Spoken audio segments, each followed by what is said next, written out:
Well, hey everybody, Matt Kloskowski here, and I have a fun video for you when it comes to Photoshop. Basically just going to tell you how I started with Photoshop. This is all around Adobe's, or Photoshop's 30th birthday, which this is mid-February of 2020, which happens to be this week. So if you're looking for education, this is not it. This is purely just fun. If you're interested, I'd encourage you. I'm going to tell you how I first started using Photoshop, and I remember my very first project. I'm curious if you remember the very first thing you did in Photoshop. Feel free to leave a little comment if you do. But so this is, we'll give you a life story here in less than 10 minutes, hopefully.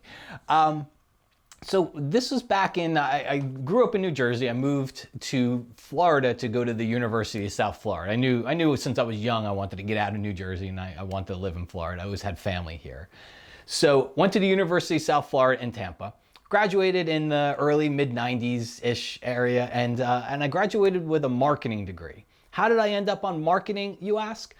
I asked somebody at school, what's the easiest major in business? I had no idea what I wanted to do, all right? I had zero idea. So I was like, what's the easiest major in business? How do I get out of here in the easiest way possible? And somebody said marketing. So I was like, okay, let's go marketing. Graduated, got a job in sales. I quickly realized marketing meant sales. Nobody's gonna hire you as a marketing director or to run an advertising department. You're gonna go into sales first.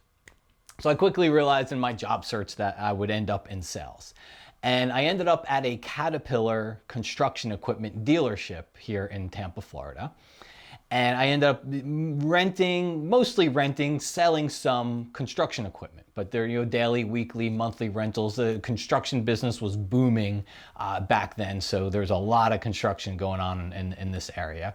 And my job on a daily basis was to drive around, and I had a Jeep Cherokee, the boxy ones, Hunter green, which was that was the color back in the 90s. And I drive around the job sites, put my hard hat on, and go call on customers that might need to rent or buy equipment, or sometimes offices as well. And what happened was we would often have specials and sales, and all I had was a card to leave people. Remember, this is around 94, 95. The internet is not really, it's out, but nobody knows what it is. Nobody's got an email address. Nobody's got anything. Right? I always kind of joke, my first job search happened in 94, 95. I emailed zero. Zero of my job search was email based.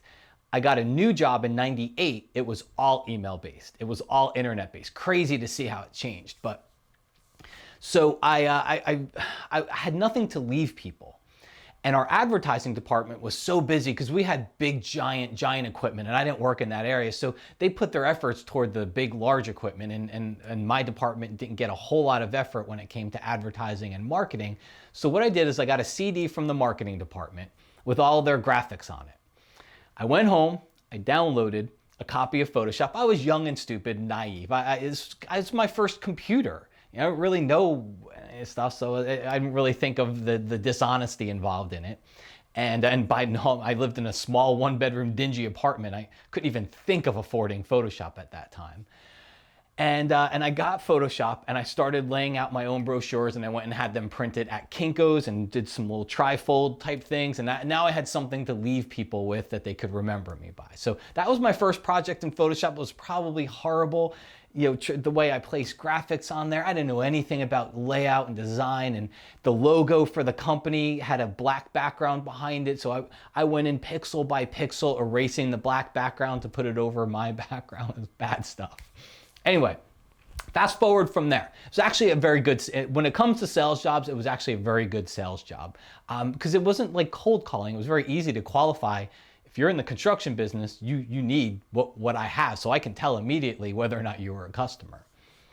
But I realized I didn't want to be in sales. I really liked computers. So I was getting into graphic design, I was getting into web design, building websites, programming. So I went back to school at night while I was still working during the day, and I got my IT degree. It meant computer programming mostly. Taking COBOL, this is pre-Y2K. So there was a big need, and everybody was doing Y2K stuff. I was doing COBOL programming and whatnot, and getting ready for Y2K. So I got a job, and eventually in that job, my boss walked by, and he's like, "Hey, we need some buttons and graphics for a website that we're building. Does anybody know Photoshop?" And I was like, "I kind of do."